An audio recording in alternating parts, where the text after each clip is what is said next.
தமிழ் மக்கள் அனைவருக்கும் வணக்கம். ஸோ இந்த வீடியோவில் ரெனோ ஃப்ளூயன்ஸ் வண்டி வந்து வாங்கலாமா, அதாவது ரெனால்ட்னு சொல்லுவீங்க இல்லையா, அதை வந்து ரெனோன்னு தான் குறிப்பிடணும்.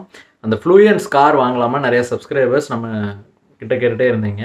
ஸோ அந்த யூஸ்டு கார் நீங்கள் ஃப்ளூயன்ஸில் நீங்கள் வந்து வண்டி வாங்கணும் அப்படின்ட்டு நீங்கள் விரும்புறீங்க அப்படின்னா இந்த வீடியோ ஸ்கிப் பண்ணாமல் கடைசி வரைக்கும் பாருங்கள். அந்த வண்டி யூஸ் பண்ண யூசர்ஸ் கிட்ட டீட்டெயிலாக ரிவ்யூ கலெக்ட் பண்ணி இந்த வீடியோ உங்களுக்கு கொடுத்துருக்கேன். ஸோ இப்போ ரெனோ ஃப்ளூயன்ஸ் வந்து வண்டி பார்த்தீங்க அப்படின்னா 2 ஃபியூல் ஆப்ஷனோட சேல் பண்ணாங்க. 2011 14 வரைக்கும் லான்ச் ஆன மாடல் பொறுத்த வரைக்கும். ஸோ ஒட்டு மொத்தமாக அப்புறம் 14 17 வரைக்கும் உங்களுக்கு வந்து ஒரு அப்லிஃப்டட் ஃபேஸ் லிஃப்ட் மாடலாக உங்களுக்கு வந்து கொடுத்தாங்க, கொஞ்சம் ஃபீச்சர்ஸ் அடிஷ்னலாக ஆட் பண்ணி. ஸோ இப்போ நம்ம அந்த 2011 வந்து 2 ஃபியூல் ஆப்ஷன் கொடுத்தாங்க. போத் பெட்ரோல் அண்ட் டீசல் ரெண்டுத்துலையுமே உங்களுக்கு சேல் பண்ணி கொடுத்தாங்க. டீசல் பெட்ரோல் வந்து பார்த்தீங்க அப்படின்னா 2000 CC 4 cylinder natural aspirated engine. அது வந்து உங்களுக்கு ஆட்டோமேட்டிக் ஒன்லி ஆப்ஷனாக கொடுத்தாங்க. சிவிடி கியர் பாக்ஸோட உங்களுக்கு சேலில் வந்தது. ஸோ பவர் அவுட்புட் வந்து பார்த்தீங்க அப்படின்னா அதிகபட்சமாக ஒரு 135 பிஹெச்பி பவரும் ஒரு 190 நியூட்டன் மீட்டர்ஸ் ஆஃப் டார்க் கூட வந்தது. நல்ல ஒரு பவர்ஃபுல்லான இன்ஜின். ஸோ சிவிடி கியர் பாக்ஸோட மட்டும் உங்களுக்கு சேலில் வந்தது. மைலேஜ் பார்த்தீங்க அப்படின்னா வித்தின் சிட்டி ஒரு 9 எக்ஸ்பெக்ட் பண்ணலாம். ஹைவேஸ் போனீங்கன்னா ஒரு 12 to 13 எக்ஸ்பெக்ட் பண்ணலாம். ஸோ டீசல் வந்து பார்த்தீங்க அப்படின்னா நம்ம டஸ்டரில் கொடுத்துருக்கிற அதே இன்ஜின் தான். உங்களுக்கு 1500 CC TCA engine 4 cylinder turbo charged engine கொடுத்துருந்தாங்க. ஸோ பவர் அவுட்புட் வந்து பார்த்தீங்க அப்படின்னா ஒரு 108 பிஹெச்பி பவரும் ஒரு 240 நியூட்டன் மீட்டர்ஸ் ஆஃப் டார்க்கோட உங்களுக்கு மேட் பண்ணி கொடுத்தாங்க. 6 ஸ்பீட் மேனுவல் கியர் பாக்ஸோட வந்தது. வித் ஏசி மைலேஜ் பொறுத்த வரைக்கும் சிட்டிக்குள்ளே உங்களுக்கு 13 to 14 கொடுக்குதுன்னு சொல்லியிருக்காங்க. லாங் எடுத்துகிட்டு போகும்போது ஹைவேஸில் ஒரு 18 to 19 கூட தருது வித் ஏசின்னு சொல்லியிருக்காங்க. ஸோ ஓவரால் மைலேஜ் ஃபிகர்ஸ் இந்த வண்டிக்கு இவ்வளோ தான் தருதுன்ட்டு யூசர்ஸ் வந்து ஜென்யூனாக யூஸ் பண்ண யூசர்ஸே வந்து உங்களுக்கு சொல்லியிருக்காங்க. ஸோ இப்போ இந்த வண்டியோட யூஎஸ்பி என்ன அப்படின்னு பார்த்தீங்க அப்படின்னா, மற்ற கார்ஸ் அந்த காம்பேக்ட், அதாவது இதோட செக்மெண்ட் வந்து பார்த்தீங்க அப்படின்னா வோக்ஸ்வேகன் ஜெட்டா, நம்ம ஸ்கோடா லாரா அதுக்கு ஈக்குவலண்ட்டான ஒரு போட்டியாளராக இது இருந்தது. ஹோண்டா சிவிக்கு ஈக்குவலண்ட்டான ஒரு போட்டியாளராக இருந்தது இந்த வண்டி. ஸோ ஓவரால் இந்த வண்டியோட லுக்கு வந்து பார்த்தீங்க அப்படின்னா ஒரு ப்ராப்பரான ஒரு எலிகண்டான ஒரு லுக்கு, அதாவது இந்த வண்டியை வந்து ஒரு தனித்துவமான ஒரு லுக் இந்த வண்டியில் இருக்கும். ஸோ அந்த டைம்லேயே வந்து பார்த்தீங்க அப்படின்னா ஒரு டிஜிட்டல் ஸ்பீடோமீட்டரோட கொண்ட ஒரு இன்ஸ்ட்ருமெண்ட் கிளஸ்டர் கொண்ட வண்டி வந்து நம்ம ரெனோவில் ஃப்ளூயன்ஸில் வந்து அவங்க கொடுத்தாங்க. ஃபீச்சர்ஸ் வைஸும் நல்ல வெல் பேக்டாக பண்ணி கொடுத்தாங்க. ஸோ உங்களுக்கு டாப் அண்ட் மாடல் போகும்போது பார்த்தீங்க அப்படின்னா உங்களுக்கு 4 ஏர்பேக்ஸோடு உங்களுக்கு வந்துடும். ஸோ அது போகையும் உங்களுக்கு வந்து பில்டு குவாலிட்டி வந்து பார்த்தீங்க அப்படின்னா ஒரு நல்ல ஒரு ஸ்ட்ராங்கான ரோபஸ்டான கார்னே சொல்லலாம். நம்ம டோரை வந்து நம்ம க்ளோஸ் பண்ணும்போதே அதோட ஃபீல் வந்து இப்போவும் உங்களுக்கு வந்து நல்லாவே தெரியும். ஸோ ஓவரால் நல்ல கண்டிஷனில் மெயின்டைன் பண்ண வண்டி இப்போ பார்த்தீங்க அப்படின்னா கூட நல்ல ஒரு ஸ்ட்ராங்கான ரோபஸ்டான கார்னு சொல்லலாம். ஸோ இந்த வண்டியோட இது யூஎஸ்பி வந்து பார்த்தீங்க அப்படின்னா 5 பேர் தாராளமாக 5 அடல்ட்டு ஃப்ரீயாக உங்களுக்கு கைகால் நீட்டி மடக்கி எவ்வளோ தூரம் வேணால் பயணம் பண்ணுற மாதிரி உங்களுக்கு யூஸ் பண்ணலாம். எந்த ஒரு பிரச்சனையுமே இருக்காது. ஸோ உங்களுக்கு அண்டர் தை சப்போர்ட்டாக இருக்கட்டும், லெக் ரூம், நீ ரூம், ஷோல்டர் ரூம் எல்லாமே பர்ஃபெக்டாக இருக்கும். ஸோ இன்னொரு மெயின் பாயிண்ட் வந்து என்ன அப்படின்னு பார்த்தீங்கன்னா, உங்களுக்கு சஸ்பென்ஷன் செட்டப் வந்து டாப் நாச்சுன்னு சொல்லலாம். உங்களுக்கு வந்து சஸ்பென்ஷனில் நீங்கள் ஒரு எஸ்யூவிக்கு ஈக்குவலான உங்களுக்கு ஒரு நல்ல ஒரு சொகுசான ஒரு பயணம் கொடுக்கக்கூடிய ஒரு சஸ்பென்ஷன் செட்டப். சின்ன சின்ன மேடு பள்ளத்தை நீங்கள் உள்ளே ஃபீலே பண்ண மாட்டீங்க. அந்தளவுக்கு உங்களுக்கு சஸ்பென்ஷன் செட்டப் நல்ல கண்டிஷனில் ஒரு சஸ்பென்ஷன் ஒரு வண்டியில் இருக்குது அப்படின்னா உங்களுக்கு எந்த ஒரு நாய்ஸோ அப்நார்மல் நாய்ஸோ எதுவுமே இருக்காது. மேடு பள்ளத்தை அந்த அளவுக்கு ஒரு ஈஸியாக டேக்கிள் பண்ணும். வண்டி உள்ள அலுங்கல் குழுங்கல் அந்த அளவுக்கு இருக்காது. இது ஒரு பெர்ஃபெக்டான ஹைவே க்ரூசர்னு யூசர்ஸ் வந்து சொல்லியிருக்காங்க. நம்மளும் அதுதான் ஃபீல் பண்ணோம். ஸோ டீசல் வண்டியில் கிளச்சு கொஞ்சம் ஹெவியர் சைடாக தான் இருக்குது. ஸோ இப்போ இது வந்து உங்களுக்கு அதிகபட்சமாக ஓடின வண்டி 90,000 கிலோமீட்டர் ஓடின வண்டி நம்ம பார்த்தோம். 47,000 ஒரு வண்டி ஓடி இருந்தது. அதுலேயுமே வந்து கிளச் ரீசனபிளி ஹெவியர் சைடு தான். ஸோ சிட்டிக்குள்ளே பம்பர் டு பம்பர் டிராஃபிக்கில் ஓட்டும்போது கொஞ்சம் கால் வலிக்கிற மாதிரி இருந்தாலுமே ஹைட்ராலிக் கிளச்சுன்றதுனால அதோட மெக்கானிசம் அண்ட் ஒர்க்கிங் வந்து அவ்வளோதான். ஏன்னா ரொம்ப லைட்டான ஒரு கிளச்சு வந்து நீங்கள் எக்ஸ்பெக்ட் பண்ண முடியாது. ஸோ அதே மாதிரி உங்களுக்கு ஹைவே டிரைவபிலிட்டிக்கு எவ்வளோ தான் நீங்கள் வளைச்சு நெளிச்சு ஓட்டினாலும் அலுப்புன்றது இந்த வண்டியில் அந்தளவுக்கு நீங்கள் எக்ஸ்பீரியன்ஸ் பண்ணவே மாட்டீங்க. ஸோ 5 பேர் பயணம் பண்ணாலும் உங்களுக்கு அலுப்போ முதுகு வலியோ டயர்ட்னஸோ வந்து இருக்காது. ஸோ அதே மாதிரி வளைச்சு நெளிச்சு ஓட்டுறதுக்கு ஸ்டேரிங் வந்து ஹைட்ராலிக் ஸ்டேரிங்ன்றதுனால ஃபீல் அண்ட் ஃபீட்பேக் ரொம்பவே சஃபிஷியண்ட்டாக இருக்குது. பிரேக்கிங் பெர்ஃபார்மன்ஸு சூப்பர்னு சொல்லலாம். ஒரு நல்ல ஷோர் ஃபுட்டடாக நிற்குது. நீங்கள் ஒரு பாயிண்டில் அடிக்கணும் அப்படின்னு நினச்சி நிறுத்தினீங்கன்னா கண்டிப்பாக அந்த வண்டி வந்து நிற்கும். ஸோ அதே மாதிரி உங்களுக்கு ஃபீச்சர்ஸ் வைஸாக ஏர்பேக்காக இருக்கட்டும், ஏபிஎஸ், இபிடி, கார்னர்ஸ், அதாவது உங்களுக்கு ஓவரால் உங்களுக்கு ஒரு சேஃப்டி ஆஸ்பெக்ட்லேயும் சரி, அந்த கொடுத்த பட்ஜெட் அவங்க இனிஷியலாக வாங்கும்போது அந்த வண்டி டாப் அண்ட் மாடல் டீசல்லாம் பார்த்தீங்க அப்படின்னா கிட்டத்தட்ட 17-18 லட்ச ரூபா ஆன் ரோட் வரும். ஸோ அந்த ஒரு ஃபீச்சர்ஸ் இன்னமும் வந்து கேரி அவுட் பண்ணி ஒரு வெல் பேலன்ஸ்டு காராக இன்றைக்கி உள்ள பட்ஜெட்டில் ரீசேல் வேல்யூ அந்தளவுக்கு அதிகமாக இல்லாதனால ஓவரால் நீங்கள் ஒரு நல்ல ஒரு மார்க்கெட்டில் நல்ல ஒரு கண்டிஷனில் இருக்க ஃப்ளூயன்ஸ் வாங்குறீங்க அப்படின்னா எந்த ஒரு விஷயமே இல்லாமல் வாங்கலாம்.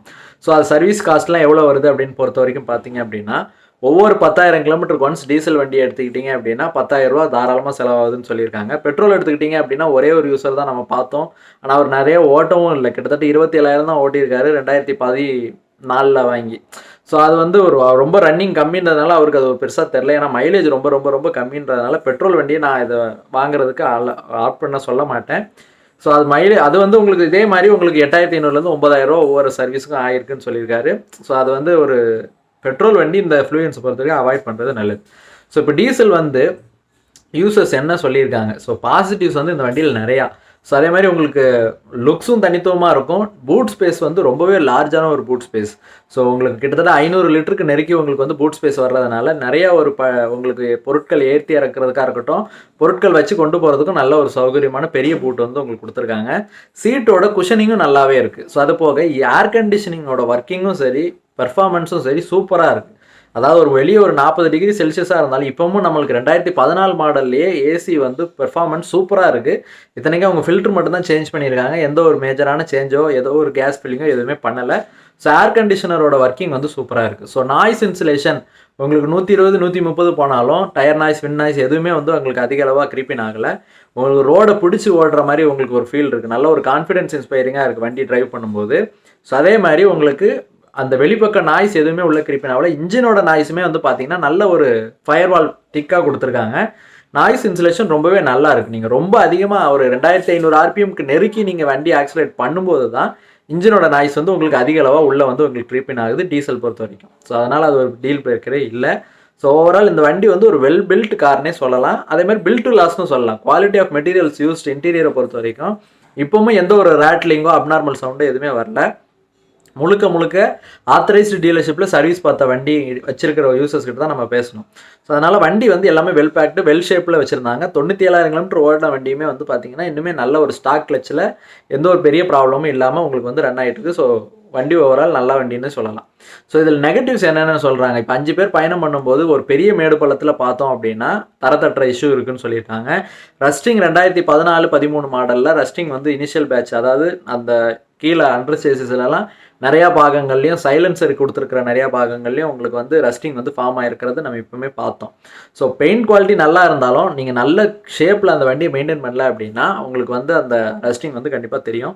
ஸோ விண்ட்ஷீல்டு பொறுத்த வரைக்கும் இப்போ 97,000 கிலோமீட்டர் ஓடின வண்டியை நம்ம பார்க்கும்போது விண்ட்ஷீல்டில் அந்த வைப்பர் போட்டு நம்மளுக்கு வந்து அந்த கிளார் வந்து நல்ல தெளிவாகவே தெரிஞ்சுது. ஸோ அது வந்து அந்த விண்ட்ஷீல்டோட குவாலிட்டி நம்ம வந்து ஒரு இது சொல்லி தான் ஆகணும். இப்போ இந்த 47,000 கிலோமீட்டர் ஓடின வண்டியிலுமே இனிஷியல் ஸ்டேஜ் ஆஃப் அந்த கிளார் வந்து நம்மளுக்கு இருந்தது. அதாவது அந்த கண்ணாடியோட டாப் லேயர் வந்து நம்மளுக்கு போன மாதிரியும், எதிர் திசையில் யாராவது ஒரு ஐபீம் போட்டு வந்தாங்க அப்படின்னா உங்களுக்கு வந்து அந்த ரோடோட விசிபிலிட்டி சுத்தமாக இல்லாத மாதிரி ஒரு ஃபீல் இருந்தது. ஸோ இதையும் நீங்கள் பார்த்து வாங்குறது நல்லது. அப்படி வாங்கணும், நீங்கள் நைட் ட்ரைவ் பண்ணணும் அப்படின்ற மாதிரி இருக்கும்போது அது மாதிரி இருந்தால் நெருடலாக இருக்கும். ஸோ விண்ட்ஷீல்ட் ரீப்ளேஸ்மெண்ட் பண்ணுற மாதிரி கூட சான்சஸ் இருக்கலாம். ஸோ அதையும் நீங்கள் ஒரு பாயிண்ட்டாக எடுத்துக்கணும். ஸோ இதே மாதிரி எக்ஸ்டீரியர் பொறுத்த வரைக்கும் இந்த வண்டி வந்து நல்ல கண்டிஷனில் மெயின்டைன் பண்ணலை அப்படின்னா பெயிண்ட் குவாலிட்டி நல்லா இருந்தாலுமே அந்த ஹெட்லைட் டூமாக இருக்கட்டும், ரியரில் இருக்க டேஞ்சர் லைட் டூம், இந்த மாதிரி விஷயங்கள் வந்து உங்களுக்கு கொஞ்சம் ஸ்கெப்டிக்கலாக கொஞ்சம் வந்து ஆங்குலராக கொடுத்ததுக்கானால உங்களுக்கு வெயிலே நிறுத்தின வண்டியாக இருந்தால் உங்களுக்கு 2 டூமே வெளுத்து போகிறதுக்கான சான்சஸ் இருக்கலாம். ஸோ அதுக்கு வந்து உங்களுக்கு டாப் அண்ட் மாடல் போகும்போது உங்களுக்கு ஹெச்ஐடி லேம்ப் வந்து உங்களுக்கு கொடுக்கறனால உங்களுக்கு வந்து அந்த ரீச் வரலை அப்படின்னா உங்களுக்கு அந்த டூம் நீங்கள் ரிப்பேர் பண்ணுறதுனா ஓகே, இல்லை ரீப்ளேஸ்மெண்ட் பண்ணுற மாதிரி அப்படின்னா இப்போ ஸ்பேர்ஸ் இந்த வண்டிக்கு ஒரு மிகப்பெரிய தலைவலின்னு வந்து யூசர்ஸ் சொல்லியிருக்காங்க. ஸோ அந்த ஸ்பேர்ஸ் ஆத்தரைஸ் டீலர்ஷிப்லேயுமே பொறுத்த வரைக்குமே உங்களுக்கு மெக்கானிக்கல் சம்மந்தப்பட்ட பார்ட்ஸுக்கு எந்த ஒரு விஷயமே இல்லை. ஸோ ஏதாவது உங்களுக்கு பாடி பார்ட் சம்மந்தப்பட்ட பார்ட்ஸுக்கு ரொம்ப கிடைக்கிறதுக்கு சிரமமாக இருக்குன்னு சொல்லியிருக்காங்க. ஆர்டர் பண்ணி வாங்கி கொடுக்குறோம் அப்படின்னாலும் ரேட்டும் கொஞ்சம் ஹெவியர் சைடு இருக்குன்னு சொல்லியிருக்காங்க. ஸோ ஓவரால் ஸ்பேர்ஸ் வந்து நம்ம டஸ்டருக்கு ஈக்குவலண்ட்டாக சேம் இன்ஜின் கொடுத்தாலுமே உங்களுக்கு ஸ்பேர்ஸ் நம்ம ஃப்ளூயன்ஸை பொறுத்த வரைக்கும் சர்வீஸுக்கும் கொஞ்சம் அதிகமாக தான் ஆகுதுன்னு சொல்லியிருக்காங்க. அதே மாதிரி ஸ்பேர்ஸ் வந்து எதுவும் ஒரு ஹெட்லைட் டூமாக இருக்கட்டும், ஒரு பாடி பார்ட் சம்மந்தப்பட்ட ஏதோ ஒரு மைன்யூட்டான பொருள் எதுவாக இருந்தாலும் கிடைக்கிறதுல சிக்கல் இருக்குன்னு சொல்லியிருக்காங்க ஆத்தரைஸ் டீலர்ஷிப்லேயே. ஸோ வெளியே வந்து கிடைக்கிறதுக்கான சான்ஸ் ரொம்ப கம்மி. ஸோ இதையும் ஒரு பாயிண்ட்டாக அவங்க யூசர்ஸ் வந்து சொன்னாங்க, இதை மனசில் வச்சுக்கிங்க. ஸோ அடுத்த விஷயம் வந்து இந்த மாதிரி அந்த டூம் ஏதாவது ரீப்ளேஸ்மெண்ட் பண்ணுற மாதிரி வந்தது அப்படின்னா அதோட காஸ்ட் கொஞ்சம் ஹையர் சைடில் இருக்கும். ஸோ அது மாதிரி வெளுத்து போன மாதிரி இது நிறையா விஷயங்கள் இருந்தது அப்படின்னா அந்த வண்டியை வந்து நீங்கள் கொஞ்சம் அதுக்கு தகுந்த மாதிரி ரேட் பேசி வாங்குறது நல்லது. ஸோ அதே மாதிரி உங்களுக்கு எந்த ஒரு பொருள் இப்போ இன்டீரியர்லையும் எடுத்துக்கிட்டீங்க அப்படின்னா உங்களுக்கு வந்து இது நான் ஏற்கனவே சொன்ன மாதிரி இது ஒரு டி செக்மெண்ட் செடான், அதாவது அதுக்கு ஈக்குவலண்டான ஒரு ஃபீச்சர்ஸ் வந்து இதில் இருக்கும். ஸோ எல்லா ஃபீச்சர்ஸும் ஒர்க் ஆகுதான்றதை கொஞ்சம் டைம் எடுத்து செக் பண்ணி பார்க்குறது நல்லது. ஒரு வேளை பவர் விண்டோ எதுவும் ஒர்க் ஆகலைன்னாலோ, இல்லை உங்களுக்கு ஏதாவது ஒரு மோட்டர் ஏதோ ஸ்டக் ஆகி வேலை செய்யலை அப்படின்னாலும் பவர் விண்டோவில், அதெல்லாம் வந்து கொஞ்சம் காஸ்ட் வந்து கொஞ்சம் அதிகமாக இருக்கும்.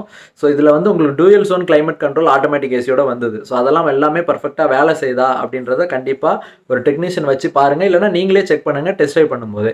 ஸோ இதுக்கு போக ஜென்ரல் சர்வீஸுக்கு, அதாவது ஜென்ரல் ரன்னிங்க்கு தகுந்த மாதிரி டயரோட கண்டிஷன், அதே மாதிரி பேட்டரியோட கண்டிஷன்லாம் சேஞ்ச் பண்ணியிருக்காங்களான்றதையும் பார்த்துக்குங்க.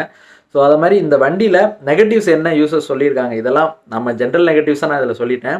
ஸோ தனித்துவமாக இதில் வந்து ஏதாவது பம்ப் ஏதாவது ப்ராப்ளம் வந்தது, நம்மளுக்கு வாட்டர் பம்ப் ஏதாவது ப்ராப்ளம் வந்துச்சு, அதாவது ஹை ப்ரெஷர் பம்ப் போகிறது மாதிரி போகாமல் இருக்கிற வரைக்கும் நல்லது. அப்படி போச்சு அப்படின்னா கிட்டத்தட்ட 55,000 வரைக்கும் ஆகும்னு சொல்லியிருக்காங்க high pressure fuel pump.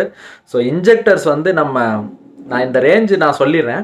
So injectors வந்து 2011-12 மாடலில் நிறைய வண்டிகள் இன்ஜெக்டர்ஸ் வந்து ஃபெயில் ஆச்சுன்றதையும் சொல்லியிருக்காங்க. அது வந்து Continental pump and Continental injectors. So இன்ஜெக்டரில் வந்து உங்களுக்கு ஏதாவது நாக்கிங் சவுண்டோ இல்லை அப்நார்மல் சவுண்ட் இன்ஜின்லேருந்து வந்தாலோ, இல்லைனா உங்களுக்கு ஸ்மோக்கிங் ஏதாவது வந்து, அதாவது ஒயிட் ஸ்மோக்கோ எக்ஸஸ் பிளாக் ஸ்மோக் ஏதாவது வந்தது அப்படின்னாலோ, ப்ளோபேக் கம்ப்ரெஷன் அதிகமாக வந்தாலோ, ஸோ அந்த வண்டியை அவாய்ட் பண்ணுறது நல்லது. ஏன்னா இன்ஜெக்டர்லாம் வந்து காஸ்ட் ரொம்பவே அதிகம். ஸோ அதே மாதிரி நம்ம ஃப்ளூயன்ஸை மெயின்டைன் பண்ணுறதுக்கு கொஞ்சம், நான் அதுக்காக தான் எதுக்கு சொல்கிறேன்னா, நல்ல கண்டிஷனில் மெயின்டைன் பண்ண ஃப்ளூயன்ஸாக இருந்தால் தாராளமாக வாங்கணும். ஸோ இப்போ எந்த ரேஞ்சிலேருந்து எந்த ரேஞ்ச் இந்த வண்டியை வாங்கலான்னு என்ன கேட்டிங்க அப்படின்னா, இனிஷியல் பேட்சில் லான்ச் ஆன ஃப்ளூயன்ஸ் வந்து வேண்டாம். ஸோ 2013 மாடலுக்கு மேலே 14 அந்த ரேஞ்சில் பார்த்து வாங்கினீங்கன்னா நல்லாயிருக்கும். அப்படி இல்லைன்னா 14க்கு அப்புறம் உங்களுக்கு வந்து ஃபேஸ் லிஃப்டட் மாடல் நீங்கள் பார்த்தீங்கன்னாலும் நல்லாயிருக்கும். ஸோ இதில் வந்து கொஞ்சம் அந்த ஃபேஸ் லிஃப்ட்டை பொறுத்த வரைக்கும் நல்ல மாடலாக உங்களுக்கு ரேட் கம்மியாக கிடச்சிதுன்னா தாராளமாக வாங்கலாம். ஏன்னா அந்த இனிஷியல் பேட்ச் ஆஃப் அந்த ஃப்ளூயன்ஸில் இருக்கிற குறைகளை வந்து இதில் வந்து கொஞ்சம் நிவர்த்தி பண்ணியிருந்தாங்க. ஓவரால் லுக்கும் இன்னுமே ஒரு என்ஹான்ஸ்டு லுக் வந்து இந்த வண்டி வந்து இருக்கும், கொடுத்துருந்தது. ஸோ அதனால் ஒரு 14 ஃபஸ்ட் ஜென்ரேஷன் மாடலாக இருந்தாலும் 14 மாடல்லேருந்து பாருங்கள், இல்லை 13 லாஸ்ட்டில் இருக்கிற மாடலாக பாருங்கள். ஸோ அப்படி இல்லை second generation facelift model கிடைச்சாலும் பிரச்சனை இல்லை, தாராளமாக வாங்கலாம். நான் சொல்கிறதுக்கு மாதிரி இந்த கண்டிஷன் செக் பண்ணி வாங்குறது நல்லது. நான் ஏற்கனவே சொன்ன மாதிரி சஸ்பென்ஷன் செட்டப் நல்லா இருக்கிறதுனால, பள்ளமேடு பார்க்காம போட்டிருந்தாங்க அப்படின்னா உங்களுக்கு link rod, tie rod, suspension struts அதெல்லாம் மாதிரி இல்லாமல் அந்த புஷஸ் எல்லாம் போயிருக்கான சான்சஸ் இருக்குது. ஸோ அதே மாதிரி உங்களுக்கு வந்து நம்மளுக்கு அந்த பார்ட்ஸில் ஏதாவது அப்நார்மல் சவுண்டு கேட்டதுன்னா கண்டிப்பாக அதில் ரீப்ளேஸ்மெண்ட் பண்ணுறீங்க அப்படின்னா காஸ்ட் கொஞ்சம் அதிகமாக செலவாகும். ஸோ இதையும் நீங்கள் மனசில் வச்சு பார்த்து வாங்குறது நல்லது. ஸோ சஸ்பென்ஷனில் ஏதாவது அப்நார்மல் சவுண்டு கேட்குதான்றதையும் நீங்கள் டெஸ்ட் ட்ரைவ் பண்ணும்போது மறக்காமல் செக் பண்ணி பாருங்கள். ஸோ இதில் இந்த வண்டி ரேஞ்ச் பொறுத்த வரைக்கும் இந்த வருஷம் மாடல் பார்க்கலாம். கிலோமீட்டர்ஸ் வைஸ் பார்த்தீங்க அப்படின்னா ஒரு 60,000 65,000 ரேஞ்சில் இருக்கிறத பாருங்கள். ஏன்னா ஒரு 1 lakh நெருங்கின மாதிரி உங்களுக்கு வண்டி எடுக்கிறீங்க அப்படின்னா உங்களுக்கு ஒரு 85,000 கிலோமீட்டர் சர்வீஸுக்கு மேலேயே உங்களுக்கு டைமிங் கிட்டலாம் ரீப்ளேஸ்மெண்ட் பண்ணுற மாதிரி இருக்கும். கொஞ்சம் காஸ்ட் வந்து அதிகமாக செலவாகிறதுக்கான சான்சஸ் இருக்குது.